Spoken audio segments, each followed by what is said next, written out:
ലച്ചു ഒരു പൊട്ടിക്കരച്ചിലൂടെ അവിടെ നിന്നും അവളെ ചേർത്ത് നിർത്തി രുദ്രൻ അവളെ എന്തൊക്കെയോ പറഞ്ഞ് സമാധാനിപ്പിച്ചു. രുദ്രനോട് ചേർന്ന് നിൽക്കുന്ന ലച്ചുവിനെ ഒരു അന്യനെ പോലെ നോക്കി ഋഷി നിൽക്കുമ്പോഴാണ് സച്ചു ഋഷിയുടെ അടുത്തേക്ക് വന്നത്. ഋഷി പോട്ടെ, അവിടെ ചെന്നിട്ട് വിളിക്കാം. സിദ്ധു അച്ഛനും രാധമ്മയും എല്ലാവരോടും യാത്ര പറഞ്ഞ് കാറിൽ കയറിയതും സച്ചു പോകാനുള്ള ഒരു ധൃതിയോടെ ഋഷിയുടെ കയ്യിൽ പിടിച്ചു പറഞ്ഞതും ആ കയ്യിൽ ഒന്ന് മുറുകെ പിടിച്ചു അവൻ. നിധിപുയിലെ ഒന്നും നോക്കിയിട്ടില്ലെങ്കിലും അവളെ ഇതുവരെ ആരും കരയിച്ചിട്ടില്ല. പിന്നെ അവളെ സങ്കടപ്പെടുത്തിയത് മുഴുവൻ ഞാനാ. ഇനി തന്റെ കയ്യിൽ അവള് വേദനിപ്പിക്കരുത്, പാവാണ്. സ്നേഹിച്ച് അതിന്റെ ഇരട്ടിയായി തിരിച്ചു തന്നോളും. ഓരോ വാക്കിലും അവന്റെ ശബ്ദം ഇടറിപ്പോകുന്നത് അറിയെ രുദ്രനോട് ചേർന്ന് നിന്നവൾ ഋഷിയെ മിഴി ഉയർത്തിയൊന്ന് നോക്കി. അവനോട് യാത്ര പറയാൻ പേടിച്ചു നിന്നവൾ ഒരു വിറയലോടെ അവന്റെ അടുത്തായി വന്ന് നിറഞ്ഞ മിഴികൾ കൊണ്ട് യാത്ര പറഞ്ഞ് മെല്ലെ എന്ന് തലയാട്ടി. അവനെ നോക്കി പുഞ്ചിരിക്കാൻ ശ്രമിച്ചതും അതിന് കഴിയാതെ ഒരു തേങ്ങലോടെ അവന്റെ നെഞ്ചിലേക്ക് വീണത് നിമിഷ നേരം കൊണ്ടാണ്. അവളെ ഒന്ന് ചേർത്ത് പിടിക്കാൻ അത്രയും കൊതിച്ചുപോയ ഹൃദയം വിങ്ങി പൊട്ടിപ്പോയതും ഇത്രയും കാലം അവളെ ചേർത്ത് പിടിക്കാത്ത കൈകൾ അവൾ അത്രയും സ്നേഹത്തിൽ പുണർന്നും കണ്ടു നിൽക്കുന്ന എല്ലാവരുടെയും മിഴികൾ ഒരു നിമിഷം സന്തോഷം കൊണ്ട് നിറഞ്ഞു പോയിരുന്നു.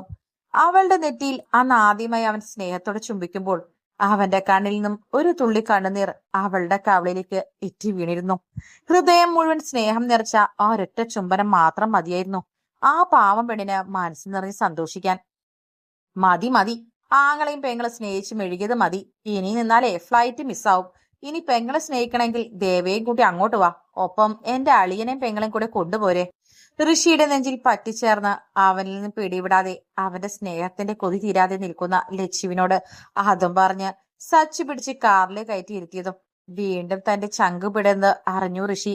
എല്ലാവരെയും നോക്കി ഒന്നുകൂടെ യാത്ര പറഞ്ഞ് ആ കാർ കോവിലകത്തെ മുറ്റത്ത് മെല്ലെ ഗേറ്റും കടന്നു പോകുമ്പോൾ കൂടി നിൽക്കുന്നവരുടെ ഹൃദയം വല്ലാത്തൊരു ഭാരത്തിൽ വിങ്ങി നിന്നു. ലച്ചു പോയതിൽ കരഞ്ഞും വേദനിച്ചും സങ്കടപ്പെട്ടും 2 ദിവസം കൂടെ പിന്നിടുമ്പോൾ ഹരിനന്ദനെ തിരഞ്ഞുള്ള യാത്രയ്ക്കായി ഒരുങ്ങിയിരുന്നു രുദ്രൻ. എന്തൊക്കെയോ ഫയൽ കട്ടിലേക്ക് എറിഞ്ഞ് തന്നെ പുച്ഛത്തോടെയും പരിഹാസത്തോടെയും നോക്കി നിൽക്കുന്നവനെ കാണേ യാമിയുടെ നെറ്റിയൊന്ന് ചുളിഞ്ഞു. നിന്റെ മറ്റവൻ എന്താണെന്നാ പറഞ്ഞേ? ഒന്നും അറിയാത്ത പാവം പട്ടര ചെക്കനോ? എന്നാ കേട്ടോ, അവൻ നല്ല അസല് ഫ്രോഡാ. അവൻ UK നിന്ന് വന്നത് കോളേജിലെ സ്കോളർഷിപ്പ് കൊണ്ടൊന്നുമല്ല. അവൻ അങ്ങോട്ട് വന്നത് സ്മഗ്ലിംഗ് ഗ്യാങ്ങിന്റെ ഒപ്പം അവരുടെ സഹായമായിട്ടാ. അല്ലാതെ പഠിച്ചു വലിയ ആളാവാനും കുടുംബം നോക്കാനൊന്നും അല്ല. ഒട്ടും മയമില്ലാതെ രുദ്രന് യാമിക്ക് നേരെ അലറി പറയുമ്പോൾ കേട്ടത് വിശ്വസിക്കാൻ കഴിയാതെ തരിച്ചു നിന്നു പോയി അവൾ. നോ, ഞാൻ വിശ്വസിക്കില്ല. നീ നീ കള്ളം പറയുവാ. എനിക്കറിയാം, ഹരി അങ്ങനെയുള്ള ഒരാളല്ല. അവനെ എനിക്ക് നന്നായിട്ട് അറിയാം. അവൻ കള്ളം പറയില്ല. യാമി അവന് നേർക്ക് വന്നതും അവളെ അത്രയും ദേഷ്യത്തോടെ നോക്കി അവൻ. പിന്നെ ഞാനാണോ കള്ളം പറയുന്നേ? അവന്റെ കാര്യം കള്ളം പറഞ്ഞിട്ട് എനിക്ക് എന്ത് നേടാനാ? നിന്നെയോ? നിന്നെ ആർക്ക് വേണം? തന്റെ മുന്നിൽ കലിയോടെ നിൽക്കുന്നവളെ തള്ളി മാറ്റി ഷെൽഫിൽ നിന്ന് അവന്റെ കുറച്ച് ഡ്രസ്സുകൾ എടുത്ത് കട്ടിലേക്ക് എറിഞ്ഞവൻ ഒന്ന് തിരിഞ്ഞു നോക്കി. ഇപ്പോഴും നിന്നിടത്തുന്ന ഒരു അടി മാറാതെ തരിച്ചു നിൽക്കുന്നവളെ കാണെ ഒന്ന് നെറ്റി ഒഴിഞ്ഞു. ഇനിയിപ്പോ എന്നെ വിശ്വാസമില്ലെങ്കിൽ ചെല്ല് അവൻ പഠിച്ച കോളേജിലേക്ക്, എന്നിട്ട് ചോദിക്ക് ഹരിനന്ദൻ ആരാന്ന്, അവന് കോളേജിലെ സ്കോളർഷിപ്പ് കിട്ടിയോന്ന്. താൻ പറഞ്ഞതൊന്നും അവൾ വിശ്വസിക്കില്ല എന്ന് ഉറപ്പുള്ളവൻ അത്രയും പറഞ്ഞ് വീണ്ടും അവൻ എന്തൊക്കെയോ അലമാരയിൽ പരതിക്കൊണ്ടിരുന്നു. എന്നാൽ താനും ഋഷിയും എല്ലായിടത്തും അവനെ തിരഞ്ഞിട്ടും അവന്റെ കോളേജിലൊന്നും പോയി അന്വേഷിക്കാൻ തോന്നിയില്ലെന്ന ചിന്തയിൽ ആ സമയം സ്വയം ദേഷ്യം തോന്നി യാമയ്ക്ക്. പിന്നെ ഇനി ഇതും കൂടെ കേട്ടോ, അവൻ നാട്ടിലേക്ക് വന്നത് അവന്റെ അച്ഛൻ വിളിച്ചിട്ടില്ല. അവൻ വന്ന് അവന്മാരെ കാണാനാ. അവനിപ്പോ ഉള്ളത് ബാംഗ്ലൂരാണ്. ഞാൻ പോകുന്നതും അവനെ കണ്ടുപിടിക്കാനാണ്. അവൻ ഈ ഭൂമിയിൽ എവിടെ ഉണ്ടെങ്കിലും ഞാൻ കൊണ്ടുവരും അവനെ. എന്നിട്ട് നിന്റെ മുന്നിൽ ഇട്ടു തരും. അവനെ കണ്ടെത്തിയ ആ നിമിഷം ഞാൻ നിന്റെ കഴുത്തിൽ കെട്ടിയ താലി അഴിച്ചെനിക്ക് തരണം. അതാണ് നമ്മൾ തമ്മിലുള്ള ഡീൽ. കയ്യിൽ കിട്ടിയ ഒരു ബാഗിലേക്ക് കട്ടിൽ നിരത്തിയിട്ട തുണികൾ കുത്തി തിരികുന്നതിനിടെ കണ്ണുകൾ നിറച്ചു നിൽക്കുന്നവളെ നോക്കി യാതൊരു ദയയുമില്ലാതെ പറഞ്ഞുവൻ. ഞാൻ പോവാ. ഭാര്യയുടെ കാമുകനെ തിരഞ്ഞു പോവാണെന്ന് ഇവിടെ പറയാൻ പറ്റില്ല. അതുകൊണ്ട് ആരോടും ചോദിക്കാനും പറയാനൊന്നും നിൽക്കുന്നില്ല. ഞാൻ എങ്ങോട്ട് പോയി എന്ന് ചോദിച്ചാ അതിനുള്ള മറുപടി പൊന്നുമോളങ്ങ് പറഞ്ഞേക്ക്. റൂമിൽ നിന്ന് ഇറങ്ങി പോകുന്നതിനിടെ അവളെ നോക്കി രുദ്രൻ പറയുമ്പോൾ ഒന്നും പറയാനില്ലാത്തതുപോലെ ഒന്ന് നിന്നു യാമി. കല്യാണം കഴിഞ്ഞ 1 ആഴ്ച പോലും ആയിട്ടില്ല. അതിനു മുന്നേ തുടങ്ങിയോ സർക്കിട്ട കണ്ണാ? ഞാൻ നിന്നോട് പറഞ്ഞിട്ടുണ്ട്, ഇനി നീ ഒറ്റത്തടിയല്ല, നിനക്കൊരു ഭാര്യയും കുടുംബവും ഉണ്ട്. അത് മറക്കരുത് നീ. ബാഗ് പിടിച്ച് പടികൾ ഇറങ്ങി വരുന്നവനെ കാണെ അച്ഛമ്മ പറഞ്ഞതും ഒന്ന് കണ്ണുകൾ മുറുകെ അടച്ച് തുറന്നു രുദ്രൻ. അച്ഛൻ കമ്പനിയിലും അമ്മ സ്കൂളിലും പോയി കാണും. പിന്നെ അച്ഛമ്മയെ കാണാതെ വേഗം മുങ്ങണമെന്ന് കരുതിയവൻ നേരെ വന്ന് ചാടിയത് അച്ഛമ്മയുടെ മുന്നിലേക്കായിരുന്നു. എന്റെ അച്ഛമ്മയെ, ഒരു കല്യാണം കഴിച്ചെന്ന് കരുതി നമുക്ക് ചെയ്യേണ്ട കാര്യങ്ങൾ നമ്മൾ ചെയ്യണ്ടേ? അവരുടെ താടിയിലൊന്ന് പിടിച്ചു കുലുക്കി അവരെ കൊഞ്ചിക്കും പോലെ രുദ്രൻ പറഞ്ഞതും, ഒന്ന് പോടാ, എന്നെ കൊഞ്ചാതെ കാര്യം പറഞ്ഞ എന്റെ മോൻ. എങ്ങോട്ടാ പോകുന്നേ? എന്നാ വരുന്നേ? അല്ല, എന്നോട് ചോദിക്കുന്നവരോട് എനിക്കൊരു മറുപടി പറയണ്ടേ? അവന്റെ ബാഗ് ഒരുക്കവും കണ്ടതേ ഇനി അടുത്ത കാലത്തൊന്നും അവനെ നോക്കണ്ട എന്ന പോലെ അച്ചമ്മ മുന്നോട്ട് നടക്കുന്നവനെ പിടിച്ചു നിർത്തി ചോദിച്ചതും, രുദ്രൻ ബാംഗ്ലൂർ കാണച്ചമ്മേ. പിന്നിൽ നിന്ന് മറുപടി വന്നതും രുദ്രനും അച്ചമ്മയും ഒരുപോലെ തിരിഞ്ഞു നോക്കി. ആഹാ, മോളും പോകുന്നുണ്ടോ ഇവന്റെ കൂടെ? ബ്ലൂ ജീനും ഒരു വൈറ്റ് ടീഷർട്ടും ഒരു ജീൻസിന്റെ ഓവർകോട്ടും ഇട്ട് കയ്യിലൊരു ബാഗും പിടിച്ച് നിൽക്കുന്നവളെ നോക്കി അച്ചമ്മ പുഞ്ചിരിയോട് ചോദിച്ചതും, ഓ അച്ചമ്മേ, പെട്ടെന്നുണ്ടായൊരു യാത്രയാ. ഒരു ഫ്രണ്ട് ഉണ്ട് അവിടെ, അവനെ കാണാൻ പോവാ. സീതാന്റിയും ഇന്ദ്രനങ്ങളും വരുമ്പോ അച്ചമ്മ ഒന്ന് പറഞ്ഞേക്കണേ. അച്ചമ്മയുടെ കയ്യിൽ പിടിച്ച് സാധാരണ ഭാവത്തിൽ യാമി പറയുമ്പോൾ അവളെ അത്രയും ദേഷ്യത്തിൽ കൽപ്പിച്ചു നോക്കി രുദ്രൻ. ആ നോട്ടം കണ്ടിട്ട് പാടെ അവഗണിച്ചു യാമിയും അവനെ നോക്കാൻ നിന്നു. നിങ്ങൾ സന്തോഷായിട്ട് പോയിട്ട് വാ പിള്ളേരെ, ഞാൻ പറഞ്ഞോളാം അവരോട്. അവളുടെ കവിളിലും തലോടി അച്ചമ്മ പറഞ്ഞതും അവരെന്ന് കെട്ടിപ്പിടിച്ച് വീണ്ടും യാത്ര പറഞ്ഞിറങ്ങി യാമി. നിന്നെ എന്തിനാടി കെട്ടിയെടുക്കുന്നേ? ഞാൻ പറഞ്ഞതല്ലേ അവനെ ഞാൻ കൊണ്ടുവരാ എന്ന്. ഞാൻ പോകുന്ന അത്ര സേഫായ സ്ഥലത്തോട്ടൊന്നല്ല. നിന്നെ കൂടെ നോക്കാനൊന്നും എനിക്ക് പറ്റില്ല. മര്യാദയ്ക്ക് അകത്ത് കയറിപ്പോടി. അച്ചമ്മ കേൾക്കാതെ പതുങ്ങിയാണ് അവൻ പറയുന്നത്. എങ്കിലും അവന്റെ ഓരോ വാക്കിലും നോക്കിലും അവളോട് ദേഷ്യം ഉണ്ടായിരുന്നു. താൻ ഹരിയെ തിരഞ്ഞാണ് പോകുന്നെങ്കിൽ കൂടെ ഞാനും വരും. അങ്ങനെ ഒറ്റയ്ക്കല്ല റിസ്ക്കും സാർ ഏറ്റെടുക്കണ്ട. ഒട്ടും വിട്ടുകൊടുക്കാതെയുള്ള അവളുടെ വാക്കുകൾ കേൾക്കെ ദേഷ്യത്തോടെ പിൻതലയൊന്ന് ചൊറിഞ്ഞ് മുറ്റത്തേക്ക് ഇറങ്ങി രുദ്രൻ. അവന് പിന്നാലെ യാമിയും. മുറ്റത്ത് 3-4 കാറുകൾ നിരത്തിയിട്ടിട്ടും അവൻ നേരെ പോയി ബുള്ളറ്റിലെ കയറിയിരുന്നതും യാമിയുടെ കണ്ണുകളൊന്നും ഇഴിഞ്ഞുപോയി. നമ്മൾ ഇതിലാണോ പോകുന്നേ? അവന്റെ അടുത്തേക്ക് വന്ന് യാമി ചോദിക്കുമ്പോൾ ഹെൽമെറ്റ് എടുത്ത രുദ്രൻ അവളെ ഒന്ന് ചെരിഞ്ഞു നോക്കി. ഞാൻ ഇതിലാണ് പോകുന്നത്, നീ ഉണ്ടേൽ കയറിക്കോ. ഒരു അലസമായ മറുപടി അവൾക്ക് നൽകി അവൻ അവന്റെ പടക്കുതിരയെ സ്റ്റാർട്ട് ചെയ്തതും അവന്റെ ഷോൾഡറിൽ മുറുകെ പിടിച്ച് അവന്റെ പിറകിലായി കയറി യാമി. യാമി, ഞാൻ ഒരു വട്ടം കൂടെ പറയുന്നു, അവിടെ സേഫ് അല്ല, നീ വരണ്ട. ഞാൻ ജീവനോടെയാണ് വരുന്നെങ്കിൽ എന്റെ കൂടെ ഹരിനന്ദൻ ഉണ്ടാകും, പ്രോമിസ്. യാതൊരു കുലുക്കവും ഇല്ലാതെ തന്റെ പിറകിൽ കയറി ഇരിക്കുന്നവളെ കാണെ അവൻ ഒന്നുകൂടെ അവളോട് പറഞ്ഞു. ഞാൻ പറഞ്ഞതിലും കൂടുതലൊന്നും പറയാനില്ല. തന്റെ കൂടെ ഞാനും വരും, അതിപ്പോ ഏത് നരകത്തിലേക്കാണെങ്കിലും. യാമി ഒരു ഉറപ്പോടെ പറഞ്ഞു. ഒന്ന് നിശ്വസിച്ച് കണ്ണാടിയിലൂടെ അവളെ ഒന്നുകൂടെ നോക്കിയവൻ ആ ബൈക്ക് മുന്നോട്ടെടുത്തു. അവരങ്ങനെ ആ ബുള്ളറ്റിൽ ഗേറ്റും കടന്നു പോകുന്നത് നോക്കി പുഞ്ചിരിയോടെ അവരെ യാത്രയാക്കി അച്ചമ്മയും.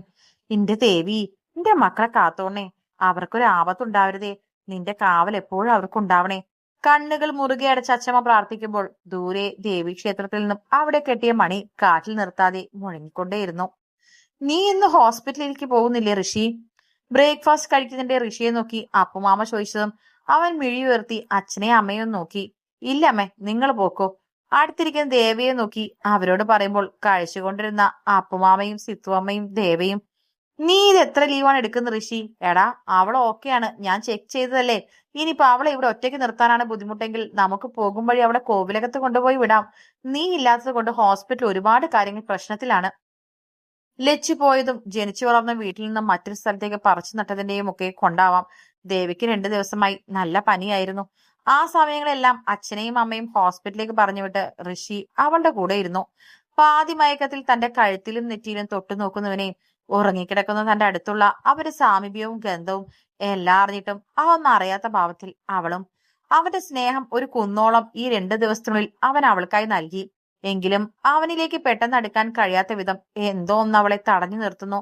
പക്ഷെ മനസ്സുകൊണ്ടവൾ അത്രേ സന്തോഷിച്ചു പോകുന്നുണ്ട്.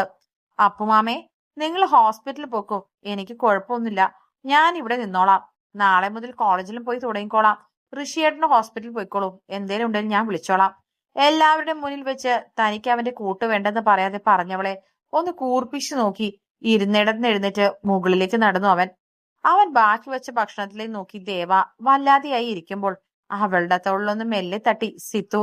ജോലിക്ക് പോകാൻ പറഞ്ഞതിന്റെ ദേഷ്യവായത്. മടിയനാ അവൻ. മോള് പോയി കോഫി അവന് കൊടുത്തുവാ, അപ്പോഴേക്കും ഞങ്ങള് റെഡിയാവട്ടെ. അവളുടെ കവിളിലൊന്ന് തലോടി ഒരു കോഫി കപ്പ് അവളുടെ കയ്യിൽ വെച്ചു കൊടുത്തു. സിത്തു അമ്മ പറഞ്ഞതും ആ മുന്നിൽ പോയതിന്റെ ദേഷ്യം നന്നായി അറിയുന്നവൾ ഒന്ന് ഉമിനി ഇറക്കിപ്പോയി. ഇപ്പൊ ഈ കാണുന്ന പാവമൊന്നും അല്ലവൻ. ദേഷ്യം വന്നാൽ പിന്നെ ഒരുതരം വെട്ടുപോത്താണ് അവൻ എന്ന് മറ്റാരേക്കാളും നന്നായി ദേവയ്ക്കറിയാം. അതുകൊണ്ട് തന്നെ ഉള്ളിൽ ചെറിയൊരു പേടിയോടെയാണ് അവൾ മുകളിലേക്കുള്ള സ്റ്റെപ്പുകൾ കയറിയത്. ചാരിയിട്ട വാതിന്മേലെ തുറന്നതേ കണ്ടു. ഹോസ്പിറ്റലിലേക്ക് കൊണ്ടുപോകാനായി ഒരുങ്ങുന്നവനെ. ഒരു കോഫി ബ്രൗൺ ഷർട്ടും ഓഫ് വൈറ്റ് പാൻസും ഒക്കെ ഇൻസൈഡ് ചെയ്ത് മുടിയൊക്കെ ചീകി ടേബിളിൽ വെച്ചിരിക്കുന്ന കണ്ണട കണ്ണിന് മേലെ കൂടെ വെച്ചതും അവനൊരു തനി ഡോക്ടറായി. ടേബിളിലുള്ള പേഴ്സ് പാൻസിന്റെ പോക്കറ്റിലേക്ക് വെക്കുന്നതിടെയാണ് തന്നെ തന്നെ നോക്കി നിൽക്കുന്ന ദേവയെ അവൻ കാണുന്നത്. ആ കണിൽ പണ്ട് താൻ അവഗണിച്ച ആ പ്രണയം എവിടെയും ഒളിഞ്ഞിരിപ്പുണ്ട് എന്ന് അവൻ ഒരു വേള ശ്രദ്ധിച്ചു നോക്കി. എന്നാൽ പെണ്ണിന്റെ മനസ്സിലെ പ്രണയം അവൻ അറിയണമെങ്കിൽ അത് അവൾ തന്നെ വിചാരിക്കണം. മനസ്സിൽ കെട്ടിവെച്ച പ്രണയം മിഴികളിൽ തെളിയിക്കാതെ ഇരിക്കാനുള്ള ഒരു പ്രത്യേക കഴിവുണ്ട് പെണ്ണിന്. കോഫി. തന്നെ നോക്കുന്നവനെ കാണെ അവനെ നോക്കാതെ ഒട്ടും മായമില്ലാതെ ദേവ പറയുമ്പോൾ ഒരു ദീർഘശ്വാസം എടുത്ത് ഋഷി മുന്നോട്ട് നടന്ന് അവളുടെ കയ്യിൽ നിന്നും ആ കോഫി കപ്പ് വാങ്ങി ചുണ്ടോട് ചേർത്തു. പനിയോ തലവേദന ഉണ്ടെങ്കിൽ ആ ടേബിളിൽ ടാബ്ലറ്റ് ഉണ്ട്, എടുത്ത് കുടിക്കണം. പിന്നെ ഒന്നും ഉണ്ടാക്കാനൊന്നും നിൽക്കണ്ട, ഞാൻ കൊടുത്തു വിട്ടോളാം. റെസ്റ്റ് എടുത്തോ, ഫോണിൽ കളിച്ചോണ്ടിരിക്കരുത്. കോളേജിലെ നോട്ട്സ് വല്ലതും കംപ്ലീറ്റ് ചെയ്യാനുണ്ടെങ്കിൽ അത് എഴുതിക്കോ. ഒട്ടും പുഞ്ചിരിയില്ലാതെ ഓരോന്ന് പറയുന്നവനെ അവളും ഒരു നിമിഷം നോക്കി നിന്നു. ദേഷ്യപ്പെടുകയല്ല, എങ്കിലും അവന്റെ ഈ ഗൗരവഭാവം ഒട്ടും ഇഷ്ടപ്പെടാതെ ചുണ്ടുകൊട്ടി ദേവ. ഞാൻ പറയുന്ന വല്ലതും കേൾക്കുന്നുണ്ടോ നീ? തന്നെ നോക്കാതെ മുഖവും വീർപ്പിച്ചിരിക്കുന്നവളെ കാണെ ഒന്നുകൂടെ കനത്തിൽ ചോദിച്ചു ഋഷി. അവനെ നോക്കാതെ ഒന്ന് മൂളിയവൾ. അവന്റെ ചുണ്ടിൽ ആ നിമിഷം ഒരു കുഞ്ഞു പുഞ്ചിരി തെളിഞ്ഞു. ആ പുഞ്ചിരിയോടെ തന്നെ അവളുടെ കവളിൽ ഒന്ന് അമർത്തി മുത്തി ദേവ. ഒട്ടും പ്രതീക്ഷിക്കാത്ത ചുംബനം അവളുടെ കണ്ണുകളൊന്നും വിടർന്നു പോയി. പോട്ടെ, പറ്റിയ നേരത്തെ വരാൻ നോക്കാം. വിടർന്ന കണ്ണുകളോടെ തന്നെ നോക്കുന്നവളിൽ ഇപ്പൊ പണ്ടത്തെ എതിർപ്പോ ദേഷ്യമോ ഒന്നും ഇല്ലെന്ന് കാണെ അത്ര സ്നേഹത്തോടെ ആ കണ്ണുകളിലേക്ക് നോക്കി ആർദ്രമായി പറഞ്ഞവൻ ആ മുറിയിൽ നിന്നും പുറത്തേക്ക് നടക്കുമ്പോൾ രണ്ടുപേരുടെ ചുണ്ടിലും ഒരു പുഞ്ചിരി ഉണ്ടായിരുന്നു. മനസ്സ് അത്രയും സന്തോഷം കൊണ്ട് നിറഞ്ഞു നിൽക്കും പോലെ ഒരു പുഞ്ചിരി. അവന്റെ അതരങ്ങൾ പതിഞ്ഞ കവിൾത്തടത്തിൽ മെല്ലെ കൈവച്ചവൾ മുന്നിലേക്ക് നോക്കിയതും കണ്ണാടിയിൽ കണ്ടു ചുവന്നു തൊടുത്തൊരു നാണത്തോടെ നിൽക്കുന്ന തന്റെ പ്രതിബിംബത്തെ. ഇപ്പോ അവൾ ഒളിപ്പിച്ചു വെച്ച ആ പ്രണയം അവളുടെ മിഴികളിൽ വ്യക്തമായി കാണാം. എന്നാൽ അത് കാണാൻ ഏറെ കൊതിച്ചു നിന്നവൻ ആ വീട്ടിൽ നിന്നും യാത്രയായിരുന്നു. ഒരു വലിയ 5 സ്റ്റാർ ഹോട്ടലിലെ 10ാം നിലയിലെ ബാൽക്കണിയിൽ എന്തൊക്കെയോ ആലോചിച്ച് ബാംഗ്ലൂർ നഗരത്തിലെ തിരക്കിലേക്ക് നോക്കി നിൽക്കുമ്പോഴാണ് അവളുടെ കാതിൽ നീട്ടിയുള്ള കോളിംഗ് ബെൽ കേട്ടത്. ഒരു ദീർഘശ്വാസം എടുത്ത് ബീൻ ബാഗിൽ നിന്നും എഴുന്നേറ്റ് അവൾ ഡോറിനടുത്തേക്ക് നടക്കുമ്പോൾ അപ്പുറത്താരാണെന്ന് വ്യക്തമായി അറിയാമായിരുന്നു അവൾക്ക്. ഡോർ വലിച്ചു തുറന്നും അലസമായി തന്നെ നോക്കി അകത്തേക്ക് കയറുന്നവനെ കാണേ ഇത്രയും നേരം താൻ സ്വരുക്കൂട്ടി വെച്ച ദേഷ്യം മുഴുവൻ അവന് മുന്നിൽ പൊട്ടിത്തെറിക്കാൻ ഒരുങ്ങുകയായിരുന്നു അവൾ. നീ ഫുഡ് ഓർഡർ ചെയ്തോ, അതോ താഴെ പോയി കഴിക്കുവാണോ? പോക്കറ്റിൽ നിന്ന് ഫോൺ എടുത്ത് അവളെ നോക്കാതെ അവൻ ചോദിച്ച് അടുത്തുള്ള സോഫയിലേക്ക് ഇരുന്നതും നീ ഇതെവിടെയായിരുന്നു രുദ്ര? നമ്മൾ ഇവിടെ വന്ന് ഉണ്ടു ഉറങ്ങി കഴിയാനാണോ? നിന്റെ ഓരോ പ്രവൃത്തിയും കാണുമ്പോൾ നമ്മൾ ഇവിടെ വന്ന് ഹണിമൂൺ ആഘോഷിക്കാനാണെന്ന് തോന്നും. വന്നിട്ട് 2 ദിവസമായി. ഇതുവരെ സിദ്ധുവിനെ കുറിച്ച് ഞാൻ താൻ വല്ലതും അന്വേഷിച്ചോ? അവൻ എവിടെയാ എന്താ എന്ന് വല്ലതും അറിഞ്ഞോ? മനസ്സിലെ പിരിമുറുക്കമാണ് അവളെ കൊണ്ട് ഇങ്ങനെയൊക്കെ പറയിക്കുന്നത് എന്നറിയാം. എങ്കിലും അവളുടെ നോട്ടവും വാക്കുകളും അവനെ ദേഷ്യത്തിന്റെ കൊടുമുടിയിൽ എത്തിച്ചിരുന്നു. നിന്റെ മറ്റവനെ കണ്ടുപിടിക്കാൻ എനിക്ക് സൗകര്യമില്ല. നീ പോയി കേസ് കൊടുക്കടി. അവൾക്ക് മുന്നിൽ ഒരു ചീറ്റപ്പുലി പോലെ അവൻ ചീറിയെടുക്കുമ്പോൾ അവള് പോലും അറിയാതെ 2 അടി പിറകോട്ട് മാറിപ്പോയി യാമി. 1000 തവണ ഞാൻ പറഞ്ഞതാ എന്റെ കൂടെ വരണ്ട, അവൻ ഞാൻ കൊണ്ടുവന്നോളാമെന്ന്. പിന്നാലെ കൂടിയതും വാശി കാണിച്ച നീയാണ്. ഇതേ ഒരു വലിയ സിറ്റിയാണ്. ഈ സിറ്റിയിൽ അവനെ ഞാൻ എവിടെയാ പോയി തിരയേണ്ടത്? നിനക്കറിയോ അവൻ എവിടെയാന്ന്? അവനെ കുറിച്ച് എന്തേലും അറിയോ? ഒരു കോപ്പ് അറിയില്ല. അവൻ പറഞ്ഞ കണ്ണടച്ച് വിശ്വസിച്ച് അവനെ പ്രേമിച്ചവളല്ലേ നീ?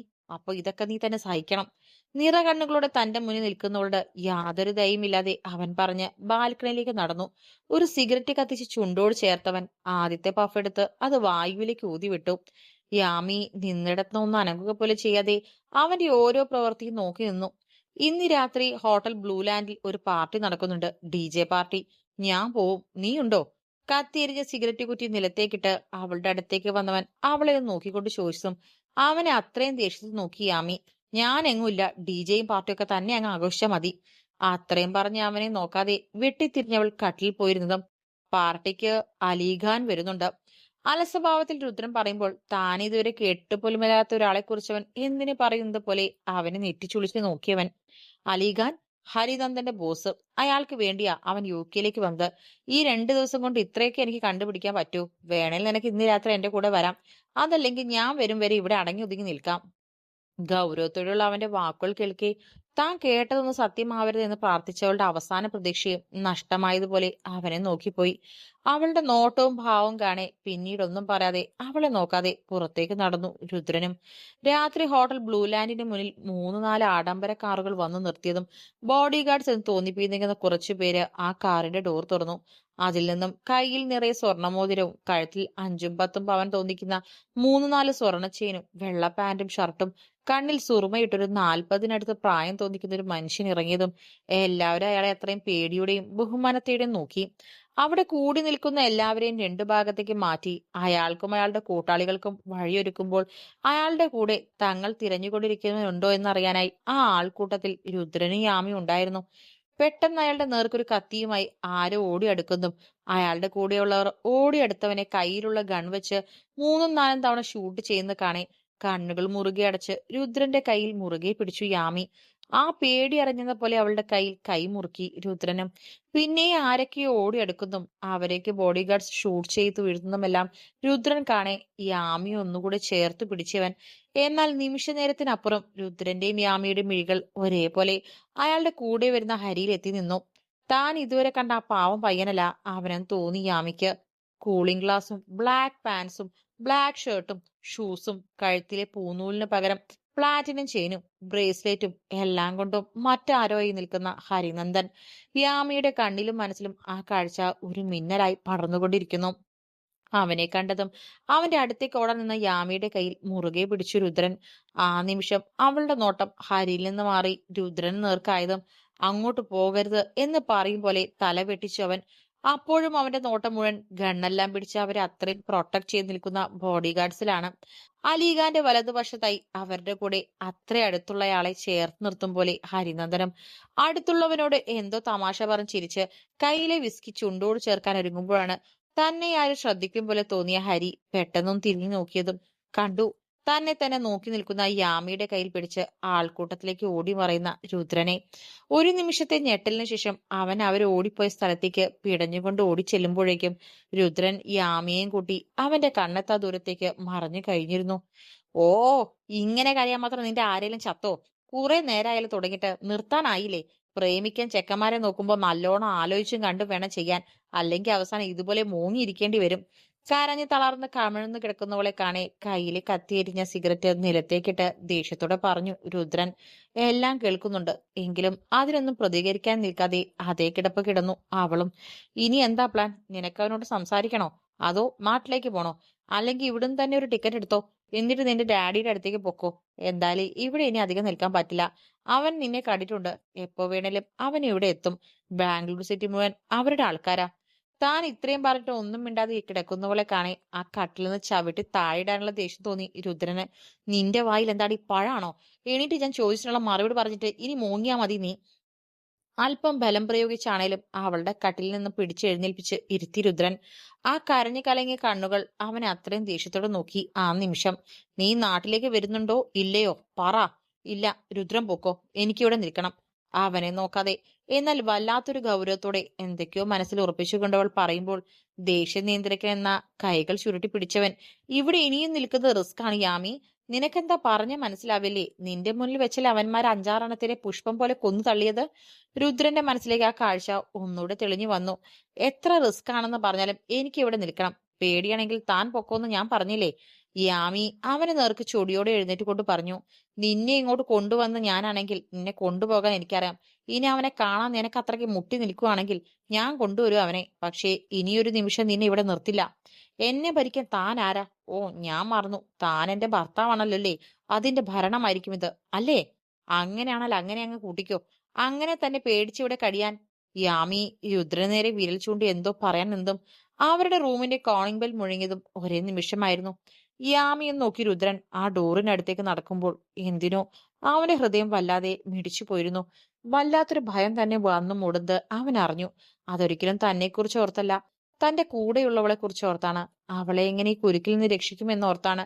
ഡോർ ഹാൻഡിലിൽ പിടിച്ച ഡോർ തുറക്കുമ്പോൾ തന്റെ ജീവൻ പോയിട്ടേ അവൾക്ക് എന്തെങ്കിലും സംഭവിക്കുമെന്നവൻ മനസ്സിൽ ഉറപ്പിച്ചിരുന്നു.